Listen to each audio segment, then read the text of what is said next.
Hello friends, welcome to our channel comfort learning. Last time हमने बच्चों की लिखने की स्पीड कैसे बढ़ाए उस टॉपिक पे बात की थी, जिसमें हमने 4 to 8 इयर्स के बच्चों के लिए राइटिंग स्पीड बढ़ाने के कुछ स्टेप पे चर्चा की थी। आज भी हम सेम टॉपिक पे बात करने वाले हैं, बट आज हम 9 to 12 इयर्स के बच्चों की राइटिंग स्पीड बढ़ाने के बारे में बात करेंगे। स्टेप तो हमने सेम फॉलो करने हैं, बट उसकी एज के अकॉर्डिंग एक्टिविटीज अलग अलग होती है, क्योंकि इस एज के बच्चों की स्पीड एग्जाम ड्यूरिंग भी बहुत मैटर करती है। तो देख लेते हैं कि 9 to 12 ईयर के बच्चों की स्पीड कौन से स्टेप कैसे फॉलो करके बढ़ाई जाती है। तो चलिए वीडियो स्टार्ट करते हैं। पहला स्टेप है पेंसिल ग्रिपिंग स्किल। बच्चे की पेंसिल ग्रिपिंग स्किल अच्छी होगी तो बच्चा अच्छे से लिख पाएगा। इसके लिए हमें पहले तो हमें कैसी पेन चूज करनी है। इस एज में बच्चे पेंसिल से नहीं लिखते, उसको पेन से लिखना होता है। तो हमें कैसी पेन चूज करनी है जो बच्चे को कंफर्टेबल हो। पहले तो वो लाइट वेट हो, जिससे बच्चे के ये मसल्स पे एक्स्ट्रा प्रेशर ना पड़े। इसके लिए वो पहले लाइट वेट हो, और उसकी जो भी पेन पे ग्रिप अच्छी आती होगी हो, आपको लगे कि वो उसका हाथ यहाँ से स्लिप नहीं हो रहा है, आप ऐसी पेन चूज करें। और जो भी पेन से आप लिखा है वो ही पेन आप एग्जाम में भी बच्चे के लिए यूज करें, क्योंकि अगर उस पेन पे उसकी ग्रिपिंग अच्छी होगी तो वो उसे लिखने में आसानी होगी। और दूसरी बात है कि उस पे केप ना लगाए, क्योंकि एक्स्ट्रा वेट होगा तो बच्चा जल्दी थक जाएगा, उसके ये मसल्स जल्दी जाएंगे। इसके लिए आप उसको उसके पीछे ये केप नहीं लगानी है, और आपको लाइट वेट पेन ही यूज करनी है। और बच्चे को जो भी पकड़ने में इजी हो वो ऐसी ही पेन आपको यूज करनी है ड्यूरिंग एग्जाम। मसल्स रिलैक्स करने के लिए मैं यहाँ पे आपको कुछ एक्सरसाइज बताऊंगी जो आप बच्चे को करवा सकते हैं, जिसकी कंटिन्यूअस प्रैक्टिस करके आप बच्चे को के मसल्स को रिलैक्स कर सकते हैं, जिससे बच्चा जल्दी एग्जाम के ड्यूरिंग या अपना ज्यादा होमवर्क हो तब जल्दी थकेगा नहीं। इसके लिए आपको ये मसल्स प्रैक्टिस करवानी है, जिसके इसके मसल्स कंफर्टेबल हो जाएंगे, स्मूथ हो जाएंगे, जिसकी वजह से वो अच्छे से पकड़कर लंबे टाइम तक अच्छा सा लिख सकता है। तो मैं आपको वो एक्सरसाइज दिखाती। पहला है कि आपको ऐसा बॉल लेना है जो बाजार में से इजीली मिल जाएगा, उसको ऐसे दबाना है, छोड़ देना है, दबाना है, छोड़ देना है। इससे बच्चे की मसल्स की एक्सरसाइज अच्छे से होगी। दूसरा है कि आपको ऐसे कॉइन्स लेने हैं और यहाँ से उठाने, यहाँ पे रखने। आपको इन 3 फिंगर्स का यूज ही करवाना है अपने बच्चों से। यहाँ से लेना है, रखना है, लेना है, रखना है। ऐसी एक्सरसाइज बार बार करेंगे तो उसके मसल्स की एक्सरसाइज होगी, जिससे उसके मसल्स रिलैक्स हो जाएंगे। फिर आपको ऐसी रबर बैंड लेनी है, उसको आपकी अपनी उंगलियों पर लगाना है, और फिर इसको ऐसे एक्सरसाइज करनी है, जिससे स्ट्रेचिंग के दौरान उसके मसल्स अच्छे से होंगे। उसके बाद आपको एक पेंसिल लेनी है, उस बच्चे को ऐसे पकड़नी है, और फिर ऐसे अपनी उंगलियों को ऊपर लेके जाना है।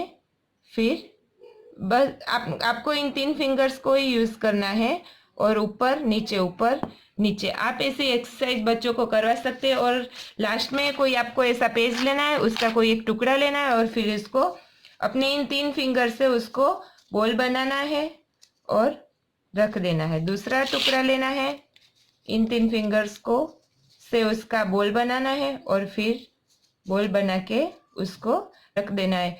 आप बच्चे को ऐसे एक्सरसाइज करवाओगे तो बच्चा अच्छे से उसकी मसल्स की एक्सरसाइज होगी। हमें लगता है ये इम्पोर्टेंट नहीं है, बट अगर आपका बच्चा थक जाता है, स्लोली लिखता है, तो आप उसको एक्सरसाइज ऐसी कराएंगे तो धीरे धीरे उसके मसल्स रिलैक्स होंगे और वो जल्दी नहीं थकेगा। इसके लिए फर्स्ट इम्पोर्टेंट है कि पेंसिल ग्रिपिंग स्किल पे हमें खास ध्यान देना है, तो ही बच्चा अच्छे से लिख पाएगा, अगर उसकी स्पीड हमें मेंटेन करनी है।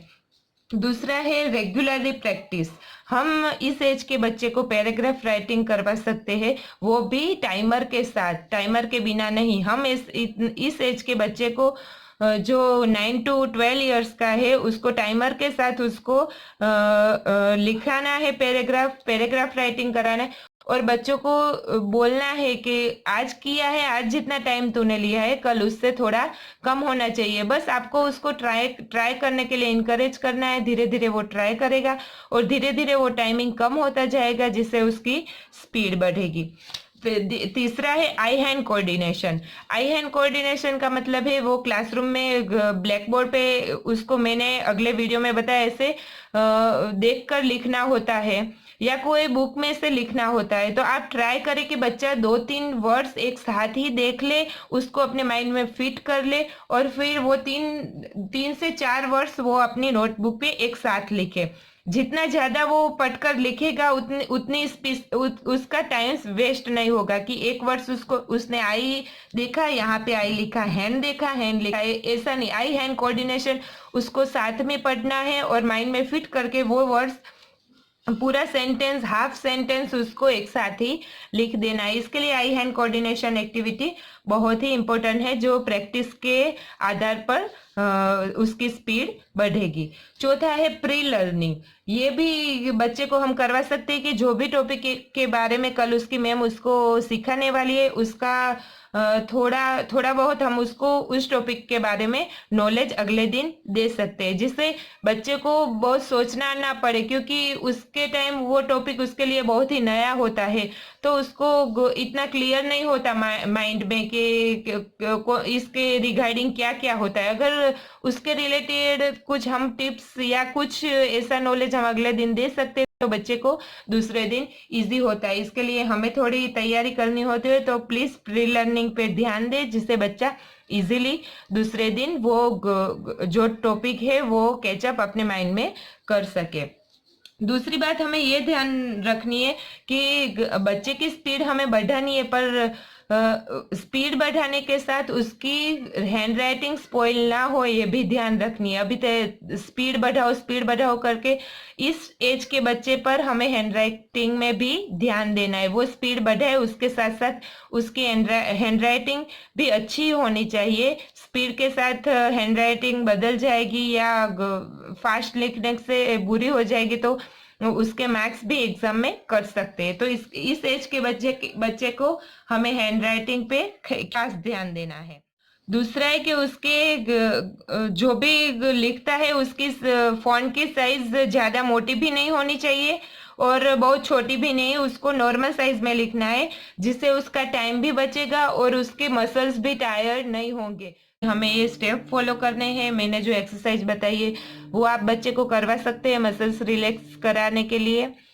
तो ये सब करवा के हम बच्चे की स्पीड थोड़ी हद तक बढ़ा सकते हैं। प्रैक्टिस करा के वो जल्दी लिखना सीख सकता है।